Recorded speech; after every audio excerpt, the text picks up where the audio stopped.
د افغانستان اسلامي امارت د بهرنیو چارو وزارت د اشغال د پای او د فتح څلورمه کلیزه په یو شمېر بهرنیو استازوریو کې د جلال، ویاړ او عظمت په فضا کې ولمنځله. په دغه مراسمو کې د کوربه هیوادونو چارواکو، علمي او سیاسي څیرو او میشتو افغانانو په کوربه هیوادونو کې د اړوندو سفیرانو د هر کلي تر چتر لاندې پراخه ګډون کړی وو چې په خپل ګډون یې تالارونه د خوښۍ، مینې او هیلو په ګاڼه سمبال کړي وو. سکون دی وژمی د خندا راغلی سترګې خلاصې شوې لنما مانځو به د نیکمرغه ورځ خوښیو کې همدمه لسا مبارک مو د اسد سلبي. په مسکو، بیجینګ، انقره، اسلام آباد، تهران او نورو پلازمینو کې ځانګړې غونډې ترسره شوې.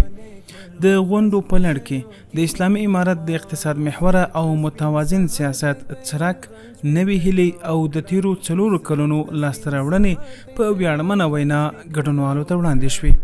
په بهرني سیاست کې موږ د ټولو هیوادونو سره د متوازن او اقتصاد محوره سیاست پر بنسټ د تعامل بنیاد کې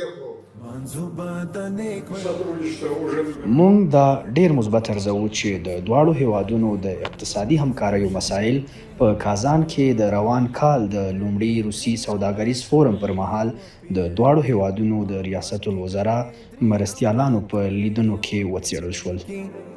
نن موږ د نړۍ ټولو هیوادونو ته یو ځل بیا دا پیغام ورکوو چې افغانستان د سولې، ثبات او اقتصادي ودې پر لور روان دی. موږ ټولو ته د برابر احترام لاس غځولی او د ګډو ګټو پر محور د ملګرتیا بلنه ورکوو. هیله د افغانستان او چین په ګډه سره کار وکړي ترڅو خپل عنعنوي ملګرتیا وپالي، سیاسي متقابل اعتماد پیاوړی کړي او خپل عملی همکاري لا ژورې کړي. د مراسمو تر ټولو زړه راښکونکې شیبه بیا د هغه مستند ننداره و چې د جګړو او ناخوالو کیسه لکه د تاریخ پر زخمونو لیکل شوې افسانه انځوروله چې له امله یې په هیواد کې اسلامي امارت تأسیس شو.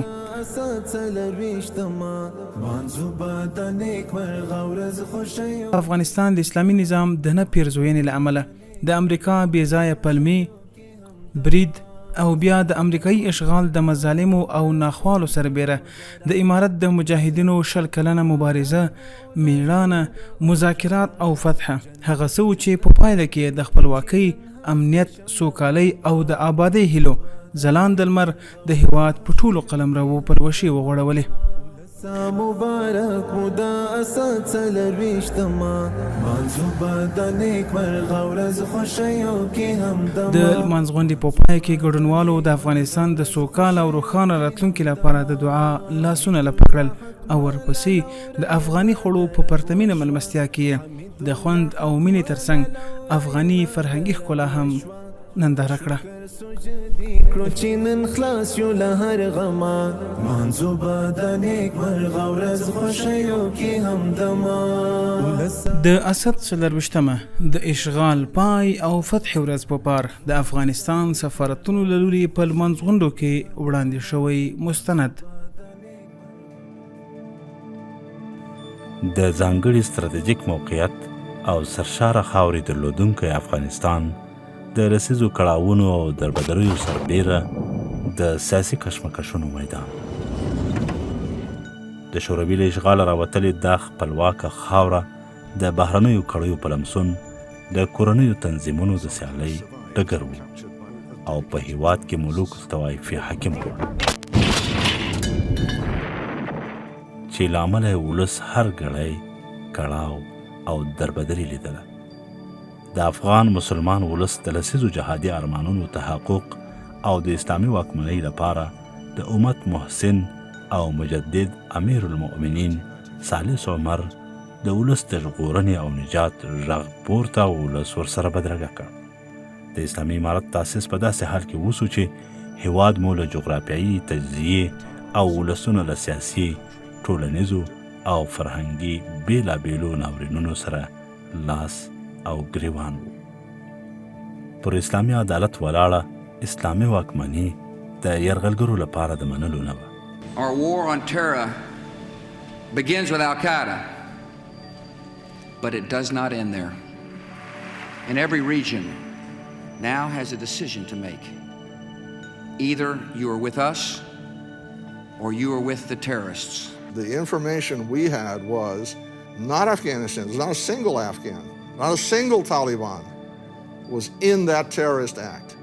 او په ناسمو او غیر منطقي پلمو کې برجنو امریکایانو د نړیوال ملاتړ په بهانه پر افغانستان یرغل وکړ او پر هېواد یې د اسلامي امارت واکمني وننګوله.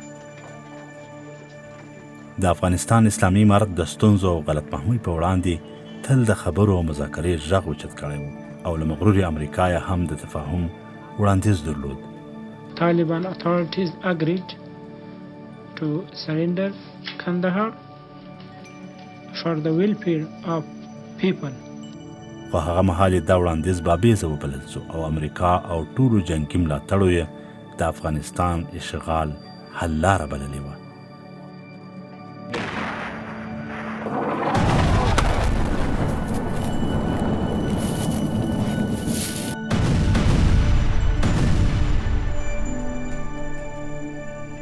including 24 patients and 14 Doctors Without Borders staff. In a new report, Doctors Without Borders describes patients burning in their د شل کلن جهاد سرښندنو او قربانیو پایله د امریکایي اشغال د شکست پیلامه وه. په ځانګړې توګه د شهید امیر المؤمنین د مدبر قیادت او زړورې مبارزې په پایله کې امریکایان مخامخ خبرو ته اړ شول.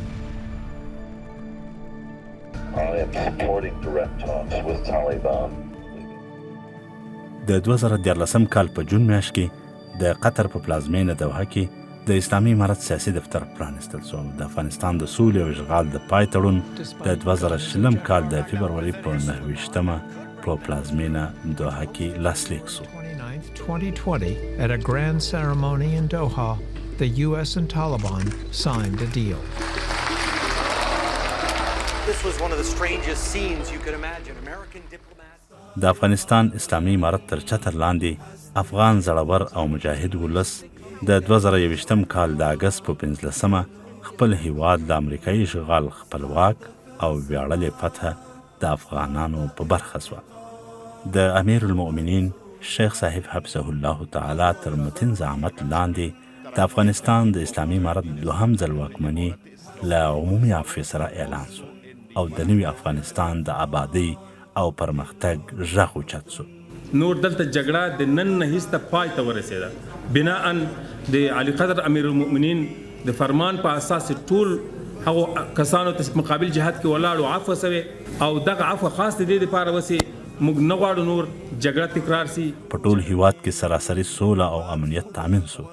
لوی اقتصادي پروژې عملاً پرانستل شوې او د اقتصادي ځان بساینې په لور چټک ګامونه اخیستل پیل شول.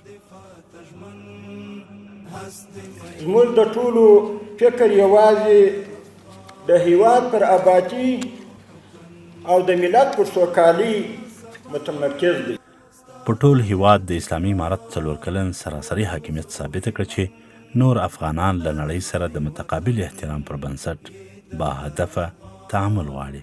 افغانستان په لوی سر کې د تاریخ په اوږدو کې دا د ټول اسیا مرکز و، دا د اسیا زړه و، دا د اسیا څلور لارې وه. دی به ټول اسیا سره نښلوله، جنوبي اسیا او مرکزي اسیا، شمال و جنوب. ولې بدبختانه چې د لویو قوتونو د مداخلو له امله د واکدارانو د غلطو سیاستو له امله دغه د اتصال د وصل د اقتصاد د پرمختګ نقطه دا د اختلاف د جنگ د اشغال په مرکز بدله شوې وه. اوس یې ټوله ته الله تعالی د پای ټکی کېښو. اوس به بیرته افغانستان خپل اصلیت ته راګرځي. اوس به بیرته افغانستان خپل هغه رول لوبوي چې هغه الله تعالی د دې جغرافیې ته ورنصیب کړی ده. د نړۍ سیمې او ګاونډیو سره د یو خپلواک او سیال هیواد په توګه راشه درشه پالي. دا نظام کو ټول را شریکان دي. دا نظام د دې لپاره نه و جوړ شوی چې صرف ځان باج کړي بلکې د دې لپاره جوړ شوی و چې د ملک باچ موږ به د سر په بیه باندې استقلال ساتو. د اسد 24مه د اشغال پای او د فتحې 4مه کلیزه.